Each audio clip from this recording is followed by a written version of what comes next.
Welcome to the Unapologetic Podcast with Kaitlyn Talamonte, hosted by LadyBoss. This is a space where women rise, own their power, and stop playing small. We get real, we get raw, and we get fired up about confidence, health, business, and life. If you're ready to step into who God made you to be and unapologetically live your best life, then girl, you are in the right place. Let's do this.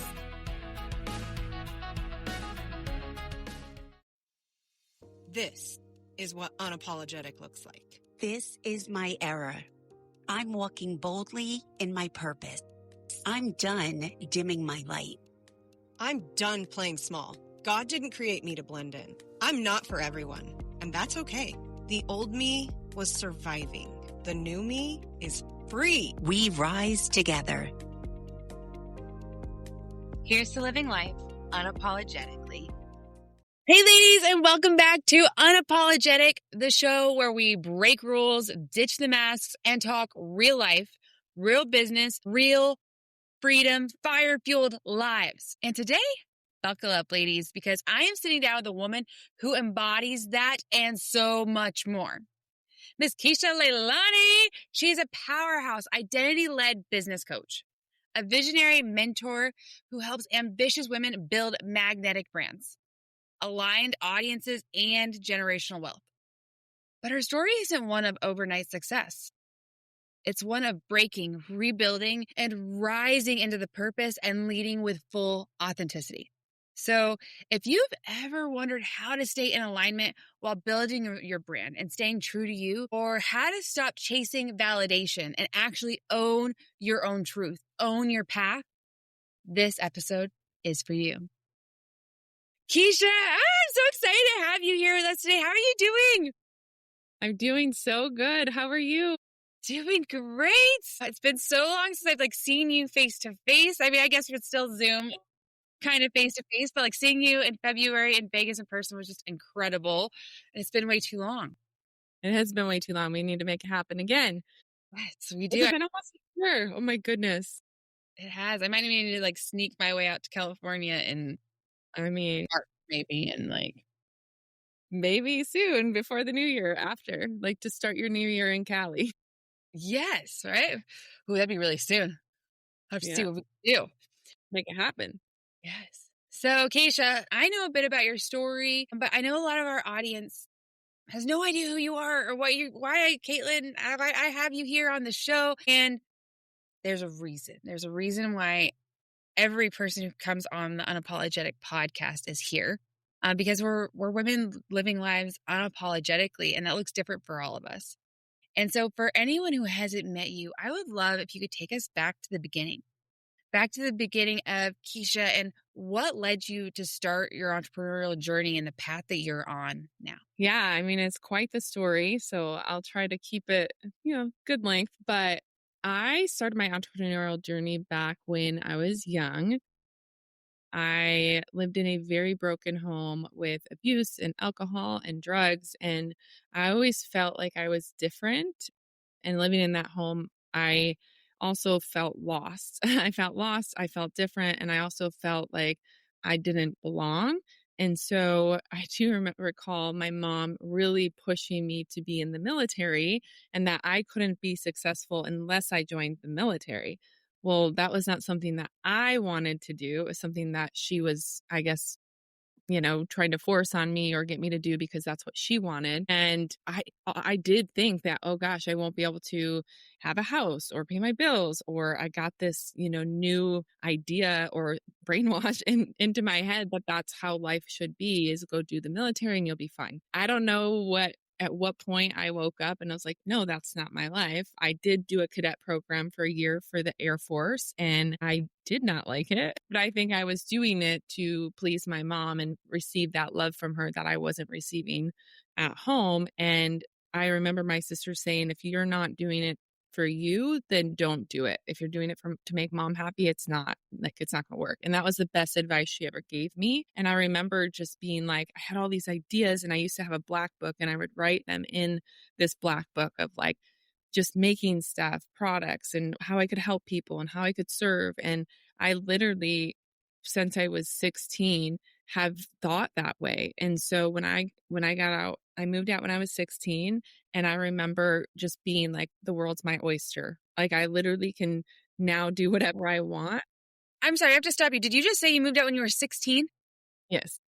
Okay. 16, parents trying to figure out the world. I did have a big sister from the program, Big Brother, Big Sister. So she was a hero for me and my role model. So I didn't fall into the party life, the drugs, the drinking, like, my mom was, but instead I had a path to take that was church and, good and blessings, and just had a different path that I felt more aligned with than my broken home. And so when I started going to college, and working, I just never felt like a job was for me. So I always, and I don't know if I've shared this with you before, but whenever I did a lot of bartending and serving and cocktail serving, and I would naturally collect business cards as a bartender and a server, and I would email them the next day, every single one of them. So I would build a relationship with them, something I've always lived by, as your relationships are your revenue. And I truly believe that, because being out at 16 and trying to figure out the world, they were my revenue, not like transactional money wise, but they were people that helped me through my life and gave me opportunities, because I didn't have mom and dad to guide me, right? I had these, I call them angels, that were there kind of guiding me just by me meeting them. And so that is how I've really started my entrepreneurial journey, is collecting business cards, building relationships with people, getting to know them on a deeper level and their story by sharing my own story. I was never, I don't know how I developed this early on, but I didn't live in the victim mentality to be like, woe is me, I've gone through all this stuff. Instead, I used it as inspiration to try to empower and motivate people that if I can go through really hard things, so can you, and you can go live out your goals and dreams and be successful. So that is a lot. And I say that because, so for those of you listening, I had the pleasure of meeting Keisha back in February in Vegas. We hit it off instantly. And so like a lot of the story that she just shared, this is the first time I've heard it as well.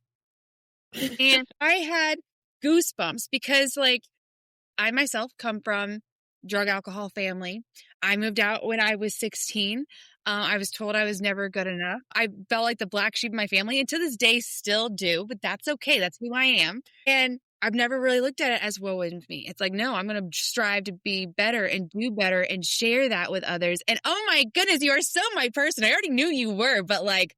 And then it's crazy how like just naturally God connected us at the right time, and I totally believe that, because where I'm at in like my life and my journey I have been, it's like women supporting women and empowering them and not competing with them, and like collaborating like this, where your story is much like mine, but there's also parts of your story that move people differently than mine, in a way where they can see, if Kaitlyn can do it, I can do it. Or if Keisha can do it, I can do it. And it gives them that little bit of hope. And I think that people lose hope along the way in their goals and their dreams and their relationships. And I'm like, I want to give them that little bit of hope, that if I can share my story, little parts of it with them, and they're like, wow, she's gone through a lot, but she's still actually like pushing through. She's resilient. So powerful. Can you tell me about a time throughout your journey, which one sticks out the most, where you just felt like everything was falling apart, but you ended up breaking, it ended up being like a breakthrough that you didn't know you needed? Because I don't know about you, like, while I've never looked at it as woe is me, like there's been times where it's like, okay, how do I get back up? Because it's just bam, bam, bam, right? But then you look back and it's like, okay, I needed that, and here's why. Like, can you share one of those stories with us? Yes, this is a more recent story. I'm limited on things that I can say, but I will say it was a very David and Goliath story. For any of the audience that is into the Bible and how that is, basically, I was in a network marketing company as a top producer, and we went through some really hard, challenging legal battle. And I remember thinking like, there's no way I can get through this. In fact, I never had anxiety or any of that in my life before until that situation. And, I was losing a lot of weight. I was really stressed out about it. And there was a moment I had to sit with myself and God and get on my knees and literally just say, take it all away. the lifestyle that we lived was pretty lavish, I guess the word would be. And so when things changed financially for us, basically overnight, it was like, what just happened? Like, how do we get out of this mess? We had high expenses. We had a life that most, I would say, we would dream to have. Looking back at that now, I now see that that was the journey and story I needed to go through. But in it, it felt like my world was ending. I really felt like I was alone.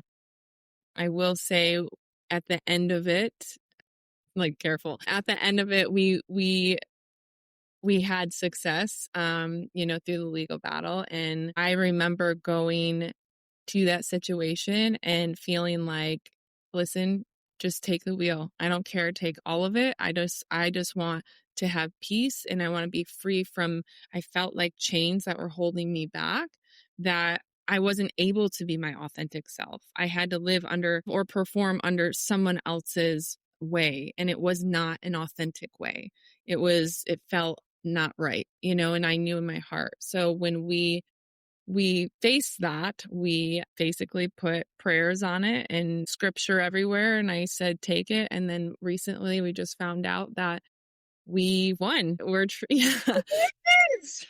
So, and it wasn't, about the financial. It was like, hey, I want to do the right thing. And we want to take a stand and do what's right and show everybody that knows the story that you too can go through this hard thing, but do what's right and do it to the point where it's not jeopardizing your family and or other people along the way. It's almost like you're sticking up for what's right, but with the people that you had been leading for that many years. And it's come from that. Like, we've had top producers reach out to us asking us, what did you do? How did you do it?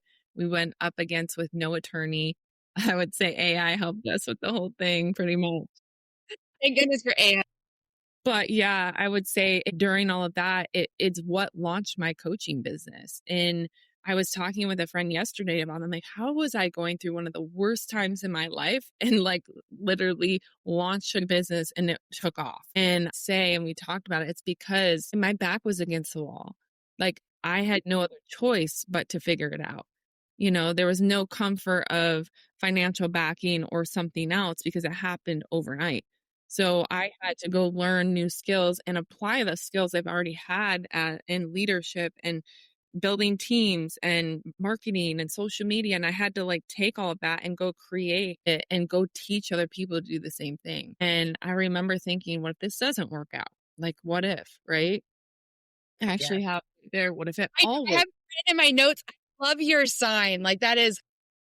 Yeah. And so I think words have power. So instead of like saying, what if it doesn't work out? What if it actually works out? What if this was a lesson I had to take and learn from to then be a mentor or a coach or somebody that could be like, I already walked that walk and here's what I would do if I were you in a legal situation or in something that I had faced like that. And it's really given me, that's my power, right? That's my those experiences and that journey, which you don't feel at the time, is actually what gives you the ability to go be a better coach, to be a better, teacher or guide or mentor to people.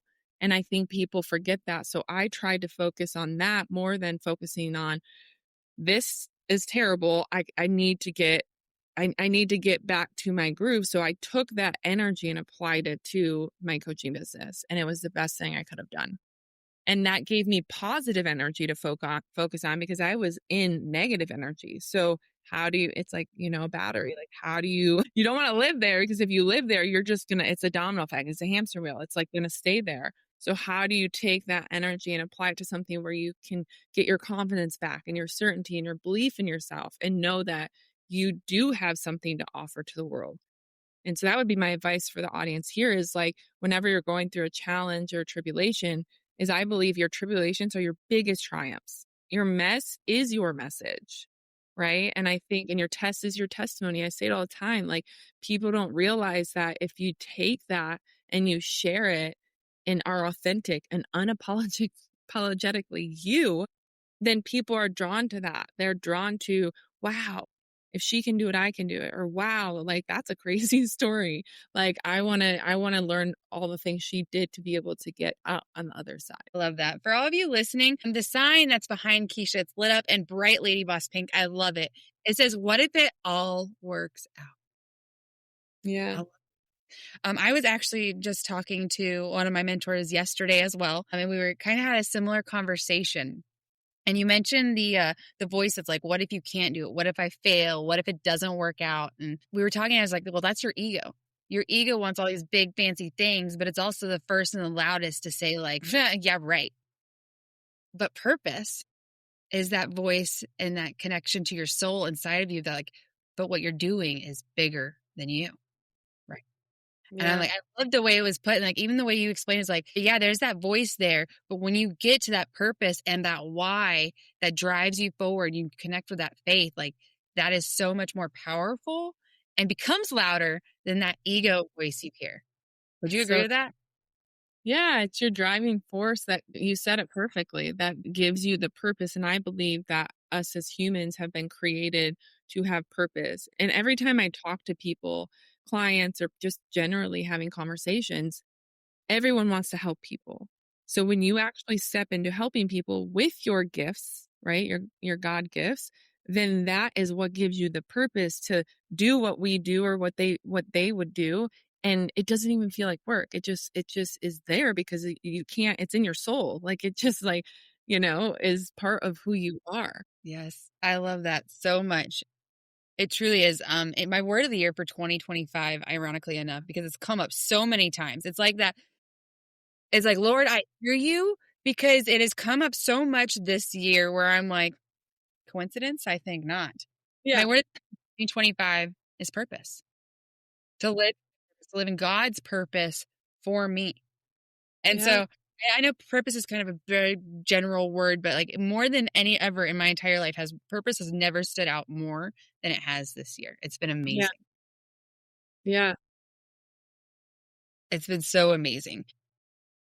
I got to read my notes because I've got like all the things. I want to go back to that moment where you said you had to get down on your knees and say, take it all away. I myself had a moment like that in the last 5 years. And I want to dive into your faith, if that's okay, a little bit. Was that moment where like you just felt like everything was falling apart and that you had no control, that you had to have that moment of take it all away? I don't know. What did that do? Faith in that moment? Like what did it do? Where are you at now because of it? It may, I've been in and out, I would say, not with my faith, but just like the walk of it. I was saved in 2012 in San Diego, and I was very involved with the church, volunteering and very big on it. And then entrepreneurial life happened, right? And you get busy and then you like push it aside when actually I should have been leaning in more.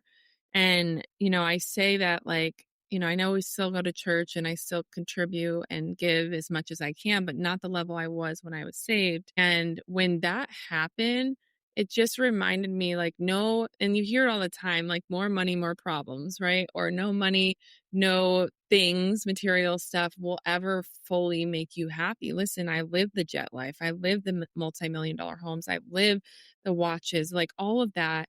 And when that is stripped from you in a way where you're like, for what, why were we doing it, right? A lot of it is ego. A lot of it is driven for the wrong reasons. And so when you align yourself, and my business is all about alignment and leading with that as your soul, as like you're just like in your soul, then you're now being able to live that authentic life, the unapologetic life, without trying to be showy or someone that you're not, or like, and for me, I would say, I got caught up in it, but I didn't at the same time. Like I enjoyed it, but it was more of my significant partner. And I would have conversations about that because I never wanted to be that person that was that person, showy and whatever, showy. And so long story short, I basically, when that moment happened, I think you can feel it in your body, just be like, this is exactly what life is. This is what it is. Life isn't about the cars or the followers on Instagram or the celebrity status or the things that I think media has made us think we have to be in order to be happy. And in fact, I was very unhappy. I lost my identity through that. Lost like, who am I? What am I even like good at anymore? In that situation, having a high performer and me being a high performer at the same time, I was more shelled and more, I guess I couldn't celebrate my successes in that relationship because I wasn't in alignment with my faith and I wasn't in alignment with what God created me to be and to put out there. And yes, was I in alignment helping people? Sure. But it was under rules and regulations and somebody else's model, somebody else's vision. And so the minute I look at like this journey and I'm like, all along, I was intentionally shedding layers of things that were not feeling right in my heart and soul. Like, my relationship and the business that I was in, and all these things had to go because I wasn't aligned with my faith, which I had been for a very long time and just kind of got lost in that world, right? Yeah. Yep. It's so easy to do. That is so powerful. Thank you for sharing that. Yeah, it's a learning curve. And I think when you go through moments like that, there's that little bit of ness where it's like, can I do it again? Do I want to do it again? Like what would I do different? What would I do the same? And who do I want in my corner to bring on that journey with me, which is very important too, because the ones I was choosing or that were around before were actually like that growth and that potential in alignment with my faith. And so, and I bet things hit the fan, they weren't there. Exactly. And you hear that all the time. Everyone disappeared, right? And you're like, well, definitely feel like I'm an island and alone out here, but it really opens your eyes to see, okay, like, and listen, this is entrepreneurship. It doesn't matter. Like my story, every entrepreneur goes through really hard times of success and failure. And it's like Entrepreneurial whiplash. Totally is like total whiplash. And I think now having the mindset and the understanding of the nervous system and the whys behind it. Like I used to be so reactive in my past businesses when they didn't work out and I would feel like a failure. Now I look at failure different as a learning lesson and an opportunity for me to actually, like I was supposed to fail and that's now I'm doing this or I'm teaching this or I have the wisdom to be able to be a mentor to somebody so they don't have to walk through what I walk through. I love that. Failure is learning. I always say like progress is perfection. And another tie into that is winning. Like failure is actually winning. You didn't fail. You're winning because you're learning. You're growing. You're on the path. Yeah. I mean, I have had so many conversations recently about people that are older than me that have had something in their life. Typically, it's when they're a child where their mom and dad said they couldn't be successful and or their dad or mom were successful and, it went away. So then it scares them to go be an entrepreneur. In fact, this one particular person told me that and he was like, he's working the 9 to 5 and hates that, wants to be an entrepreneur, but it is carrying the weight of whatever story he saw or went through with his dad as a young boy. And he now is not, he's older, so he's not carrying out his dreams and potential because of that one thing that happened. And I'm like, that's it. That's why you need to do it. Like you need to tell that story. You need to like dive into that and not be like, oh, I went through that and let it hold you back. You actually need to use that as your fuel to go and you say you want to help people, use that as your fuel to go actually help people. And that story, like I was sharing earlier, is the most powerful thing that can actually get you unstuck and live out your God-given potential and your dreams. And that story right there with the gentleman you were working with, I say that one of the biggest disservices we can do to our kids is not live true, not lead by example. We tell our kids all the time that they can do or be whatever they want. And then on the flip side, we're too scared to go do it. So how do we expect to raise humans that can believe they can do whatever they desire, but we're too scared to do it? That puts that, like you just said, that puts that fear right into them. It does. It makes me wonder, like, there's so many programs for this type of stuff, but it is really the traumas that we've all experienced. So how do you use those traumas as fuel? Like I said, your test as your testimony, and be like, and look at it as in a positive way instead of a negative way, and say, yeah, that sucked and that was really hard. But at the same time, that is when your resistance is your power, you literally step through that and you lean onto that as your fuel and the ability to go and help more people, which if that's what most of us want to do is help more people, then you have to do the uncomfortable things and live a different way than what everybody else in the world is living, which is the, typical 9 to 5, have vacation once a year. Like, entrepreneurship to me is very, I don't know how to not be an entrepreneur. I can't have a job. Like, it's not for me. That's the fear right there. It's going back to the 9 to 5. Yeah.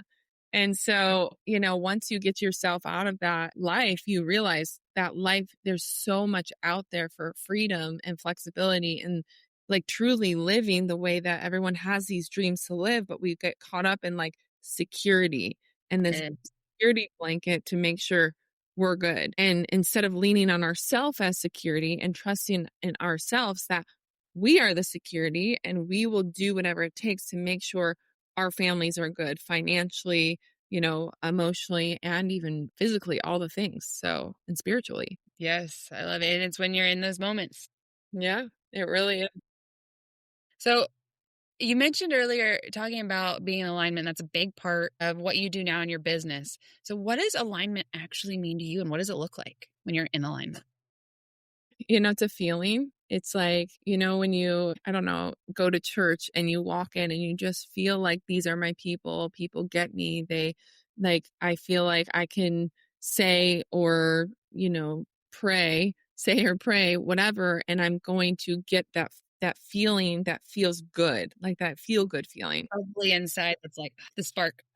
Yeah, because when you go through really hard stuff, if you don't have a support system or if you don't have a place to like an outlet that's a safe place to be able to like conversate that, I feel like that's where you get in your own head and you get in your own way and you start doubting yourself and you lack the confidence. And now you're in the cycle of being still or stuck and not actually doing what God's calling you to go do because you're not having the right support and you're not doing the work to make sure you can get there. Right. And so it is a hamster wheel for a lot of people. So alignment to me is really truly living out that feeling that you feel when you're maybe launching a program or starting a business or doing a podcast. Like, you're being called, you hear the birdie in your ears, like, you really need to do that you're feeling called, you're good on camera, or you're good talking about this topic or training or teaching on this. But then you have another birdie in your ear saying, yeah, but what are people going to think of me? Like, what if I mess up? Or what if I, judging how they look? So then they end up being in a standstill for years, pretty much their whole life. Right. And I'm talking about this particular person because I'm like, wow, like, you've been wanting to be an entrepreneur and do all these things for literally half of your life. And the one thing that happened that was traumatizing to you is the one thing that's actually holding you back from being that. And I just get so fascinated. So that alignment to me is like really stepping into, like, I'm really starting to publicly talk about my faith. I've always been faithful. I've always gone to church. I've not always, but since I got saved. And I really, why was I doing that? Like, I should be louder about that because that's part of who I am. That's an alignment, right? And bringing that into my programs and bringing that into the world and realizing that that is a big part of why I believe I've had success. It was not just given to me. It was because I had those angels and I had faith along the way that whatever positive or negative happened, there was something in me that had faith that it will all work out. Yes. It'll all work out no matter what. And that's in relationships, that's in business, that's in finances, that's in with your kids, that's in with your fitness. It's all of it. Is like, what if it all worked out? And what if the one thing you went through was the hardest thing you went through, but then it all worked out in the end? Can't see it when you're going through it. It's really hard to see when you're in the tunnel. Yeah. Yeah.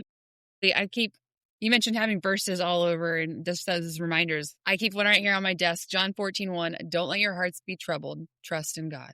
And it's just that reminder of just exactly what you said is like, no matter where you're at or what you're going through, like quiet that birdie that's telling you can't. Yeah. You're on, trust in God. He's got you. Don't let that trouble, that worry. Yeah. And I think it's important to have that stuff around because there is something that your brain does when you see things like that, whether it's like writing the lipstick on your mirror of like, I look beautiful today. Because if you're telling yourself, I'm fat or I don't like my face or all these negative things, then it becomes your reality. You believe it. You believe that. And so if you literally change it to be the opposite of having scripture, having people in your corner that are positive. So when you are going through a hard time, you can like talk it out and they're not, like, it's not an anchor. It's like, oh, I'm going through this, like, and I'm sharing it almost as a outlet, like to not vent, but kind of like an outlet to get it out of my system. But also, you know what, that was something I needed to go through. So that is so important to have scripture or quotes or sticky notes around your house. And I would encourage and challenge any of the listeners to do that and think about 3 things that you're thinking right now on this call of what you tell yourself that are negative, and write it on a sticky note and go put it on your fridge or put it on your mirror, wherever you're going to see it throughout the house all the time, and put positive on there. I am beautiful. I am successful. I will make, and you can be very specific, right? Like if you're like, I could never make more than 5K a month, or you're used to making 3K a month, or whatever the money dollar amount is, if you put it out there, then it starts to become your reality and you start to believe it. And then your consciousness is like, starts doing the action to make it happen. So if you feel like you need to lose weight and you're seeing all these things that are about weight that are positive around your house, it's going to give you this natural high to be like, I'm going to jump on my Peloton today because I saw that positive sticky that reminded me of who I am in a positive way. Mm-hmm. So I love that you have those scriptures and things around you because it matters.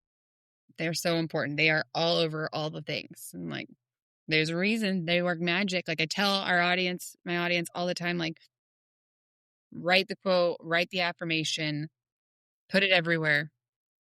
Because it is amazing what it does, how it helps you get up, how it helps you stay centered and in that alignment. Yeah. How do we stop showing up for approval? You mentioned earlier, instant gratification world. How do we stop showing up for approval and start showing up with purpose? I think going back to the alignment part, like really leaning into like your gifts and your skills and the things that you have, no one else knows you have. And that might be some soul searching where you write it down. Like I always have my clients write a list of what are their passions and what are their skills. And between the two of them, you really start to realize it's from like when you were young. Like we're not talking like the last 2, 5, 7 years. We're talking, what do people know you as? What do people know you for? What do they like? Do they get a feeling when they're around you? Like maybe she's a connector, or maybe she's, somebody that you can talk to and she's always positive. Maybe whatever that is, like it doesn't have to be like a tangible thing. Like, oh, I'm good at social media, or oh, I'm good at marketing or Google spreadsheets. Like, no, what are things that people ask your audience that, or your friends that, like, what do you know me as? Like, what is one thing that makes you, feel like alive when I'm around you? And they'll tell you. And then it. It's just sometimes it's good to hear it from other people. But I would say like that right there is, that alignment piece goes with all of that. Because if you don't have that alignment, how do you live out your purpose? You're living for either someone else or something else. And then that eventually catches up to you, or you get burnt out and you're now back to rebuilding or like me, like rebuilding and realizing like, do it different this time, right? Because of that. Did I answer that? I'm like, That was beautiful. Like, thank you for sharing that, because so often, I mean, we're constantly living for that approval, right? And have all the fears and all the things. And I love the perspective of asking questions, because I know I preach and you preach about like, you don't need the approval of others, because you don't. But when you're able to ask, your spouse, your close friends, your kids, your parents, questions like that, they call you kind of out on your crap. Like, what am I good at? Well, you're really good at singing. No, I'm not. I suck at singing. What are you talking about? But it's that, no, like you really are. You might not believe it, but I see it in you. You know, you've got a caring heart. Well, I feel like my heart's not caring enough and I can never do enough and I'm always failing. But they see it. And so it helps you shift that in your mind of like, wait, this perception of those that do matter to me, that love, like this is what they're seeing, even when I might feel like I'm not successful in it or I'm failing at it or just can't blind to it and just fully can't see it. Like asking them those questions can be so powerful. Yeah. And I think too, like, typically why we feel that way or, think that about ourselves is something happened in our past that limited us from that. And so then, and sometimes you can't even pinpoint it, but something or someone, it like literally stung, and that stinger has stayed with you all the way till we're, in our mom days or, older days. And I just think that if you can pinpoint, and you don't have to figure out which moment that was, but if you can pinpoint and are aware of like, I'm doing this because something happened in my past that I now need to work through to be able to unlock that next level of success or unlock that next, growth opportunity for yourself, whether it's spiritual or mindset or in your business. And I think that that's what I'm really leaning into for 2026 for my business is like understanding the type of entrepreneur that's coming to me with that type of attachment or insecurities or avoidance or anxiousness that maybe has been there their whole life. And that's why their entrepreneurial journey hasn't been able to be successful. And it hit me recently and I'm like, oh my gosh, like people are operating, typically their nervous system is either very in the red or not. So how do we get them to a place to feel confident enough to say, I am worthy enough to do this, or I am successful, even though, someone told me I couldn't be, or I'm not. That is, to me, is like understanding the nervous system, the subconscious, and understanding that that is the deeper work that people, I believe, need to do in order to really unleash their full potential and do it in a way where it's aligned. I was about to ask you what true freedom means to you. And I feel like you just said it. Like that is freedom. Like when you're finally in alignment and you have that connection and you're able to like pinpoint the voices that you need to shut down and you have almost more control of the thoughts going on in the birdies and the subconscious. Yeah. And the nervous system. That's freedom. It is. It is. Like, and take my advice. I've lived the high life. Like, take my advice, because even in those moments, sure, I had freedom to travel. I had freedom to buy whatever groceries I wanted. I had freedom to do all that stuff. And as much as that was also great, there came a price because I wasn't in alignment. I was doing things or in situations that didn't feel who I was in my soul and didn't feel right with my faith and all the alignment. Honestly, that word it's huge. Perfect. So perfect. Have you decided on your word? Do you do words of the year? I do. Yeah, my word for this year is peace. I was like making all the decisions to create more peace in my life. And, getting rid of some people, getting rid of some, lingering things and so this, I don't know if I've actually thought about it. I like yours. Purpose is good. I think for me,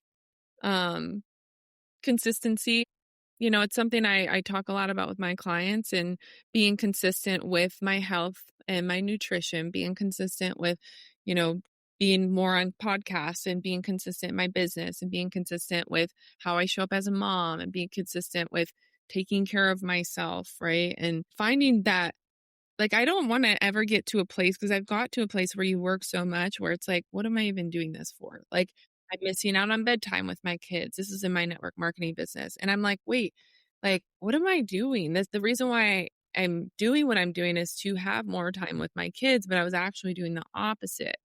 Yes. And so to me, it's like making sure that I'm consistent in my schedule and have that workflow to where I still can show up for my kids the way I need to show up and show them like I'm a mom, but I'm also a boss babe, and they both work in syncly. I don't believe in the word balance necessarily, but I believe that I believe that you can really, if you are disciplined enough and structured enough, like it can really be a magical thing. So I do teach that too to my clients. It's like, how do we map it out? What works for you on your schedule? Like with I homeschool, so it's a little, of a balancing act of business and homeschool, but yeah, consistency, I would say.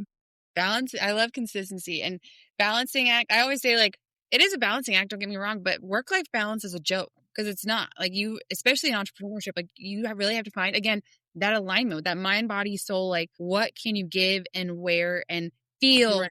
good and recharged and not burnt out and Yeah. consistent where you need to be consistent. Yeah. Yeah. I mean, if you're operating on burnout, like that's a doomed business, that's a doomed dynamic in your household, that's a doomed relationships with your friends. Like it just doesn't work. And so I've told myself when I did start my coaching business, I would never do that again. So making sure I am disciplined enough to put a schedule in place. Here's what I do know about human beings. We thrive off structure and schedules just like our kids do. We do. So if you're not, then you're like dropping the ball and and then now you're feeling like a failure and like that's not internally how you are. And like, so it's like for 2026, if I can give any of you guys advice, like get a calendar, do it on your phone, like schedule it out quarterly. If you're going to launch stuff, you're going to start a business, put a date on it, hold yourself accountable, like make sure it happens and just be true. Like that commitment's everything. Your word is everything. So your word is everything to yourself too. Yep. And if you let yourself down, that's how you show up in the world, right? Like, so make that commitment to yourself because if you can make a commitment to yourself and keep it, that's how you'll show up for those around you, True. Very true. All right, Keisha, I have some rapid questions for you. Are you ready for them? They're all over the place. Yes. All right. What is your favorite quote you live by? Oh, goodness. Yes, you do.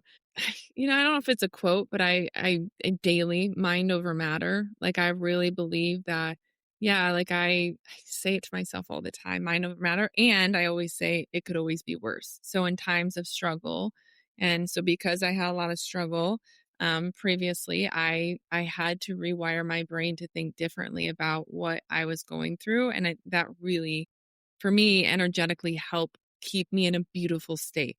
It kept me in a positive state. So I would say like mind over matter and It said? It can always be worse. It can always be worse. Love it. What is your favorite guilty pleasure? Gift of pleasure or guilty pleasure? Guilty pleasure. What context? Chocolate? Any. Chocolate would work. Love chocolate. Yeah, I would say chocolate when it comes to food. Chocolate's a good one. What is one book that you would say changed your life? Never Eat Alone. Never Eat Alone? Okay. Love it. And basically the contents of it is basically everywhere you go. I was just talking about this last night. Everywhere you go, find an opportunity to talk to someone. So if I go to the gym, I look at people on the treadmill and I pick someone to go on the treadmill with and I find a way to ice break that conversation. I'm not like, oh, hi, I'm Keisha, because that's just, I don't know, not a normal way to meet somebody. So I might comment on their shoes. I might, say something, some kind of icebreaker that will help me create a conversation. And like by the end of it, I'm getting their phone number. Last night it happened. And there were these 3 girls that came and sat. I went to dinner and they came and sat down.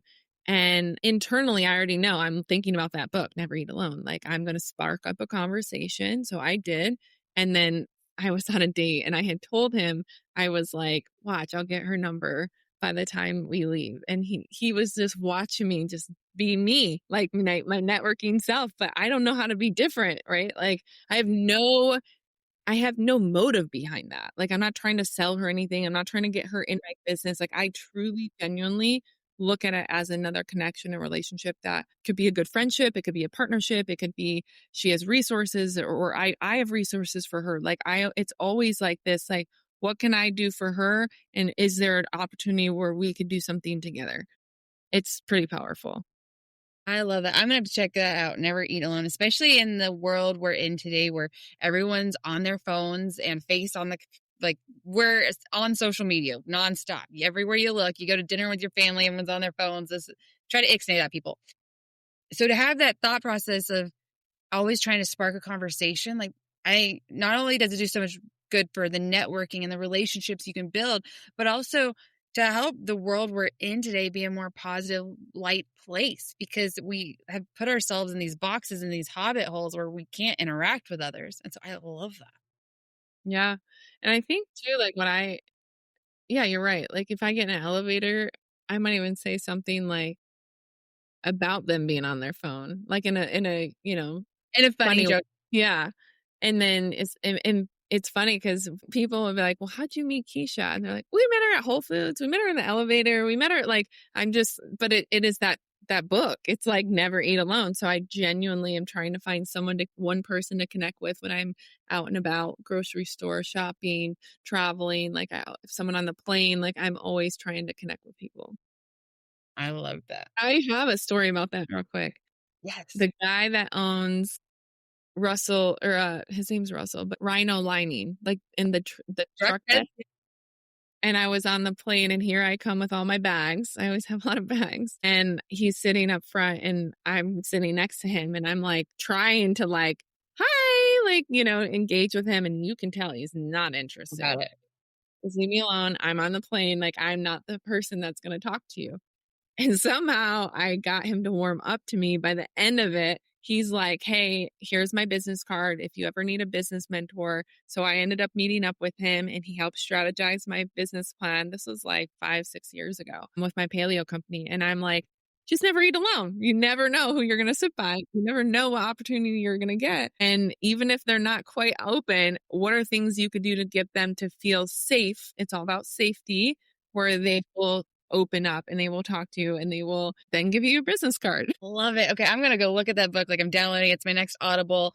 I need to make sure I link that book for everyone in the show notes, because that's a good one. Especially for people that are introverted or like just have a hard time to keep to themselves. In fact, the guy I was with last night, he's like, I could never do that. I was like, words have power. Yes, you can. And he's like, I need to be more like Keisha. I'm like, more people do. Yes. Make the world more bright and sparkly and fun.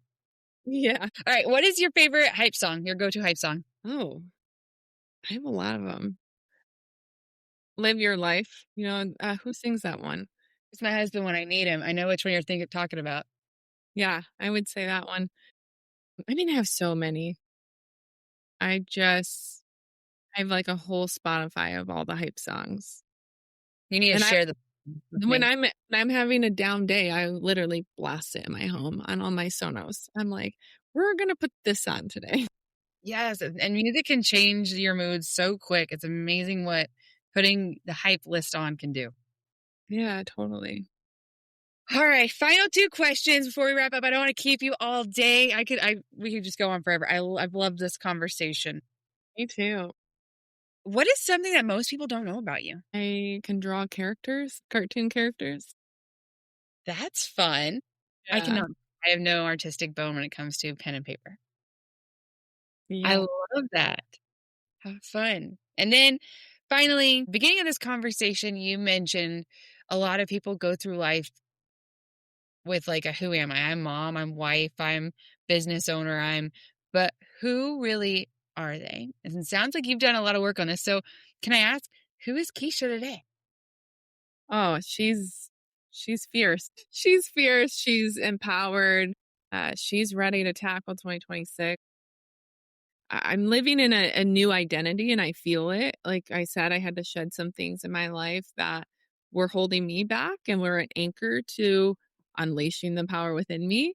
And so I feel unleashed. I recently went to Tony Robbins' Unleash event, and I just felt alive again. I felt me. I felt empowered. I felt free. I felt I'm back. She's back, and I'm becoming. I'm in this new like becoming era, and I just love everything about it. My confidence, my certainty, how I'm showing up for my health, how I'm showing up for my kids, how I'm showing up for my business. Like I truly feel aligned, and I feel feel like a boss babe. I love it.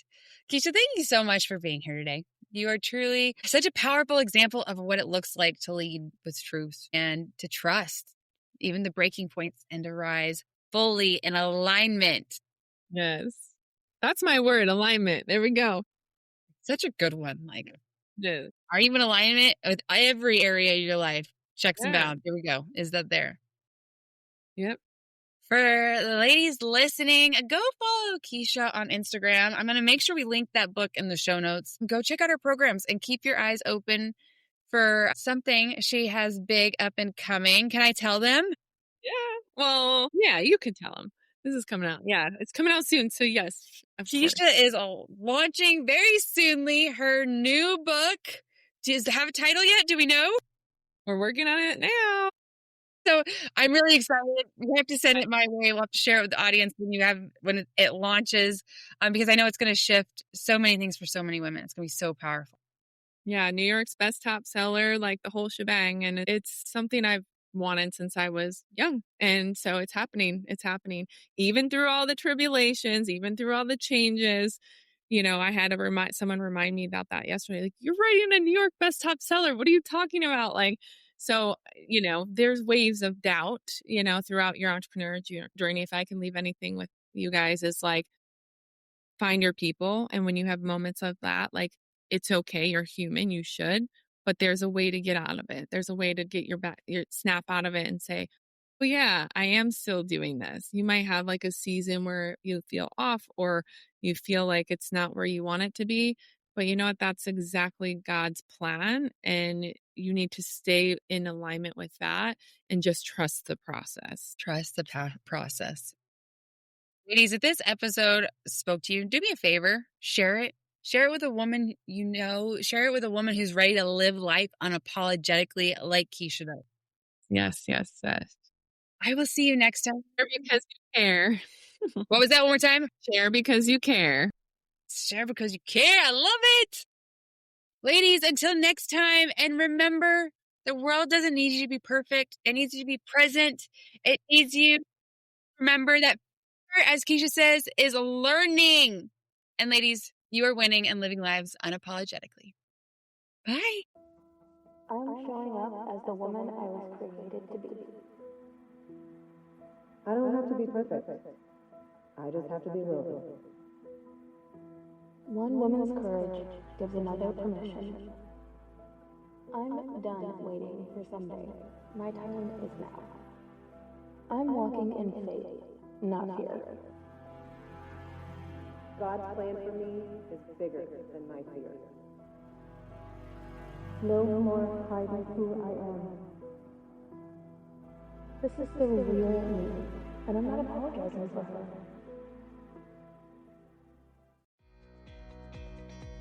Thank you for tuning in to the Unapologetic Podcast.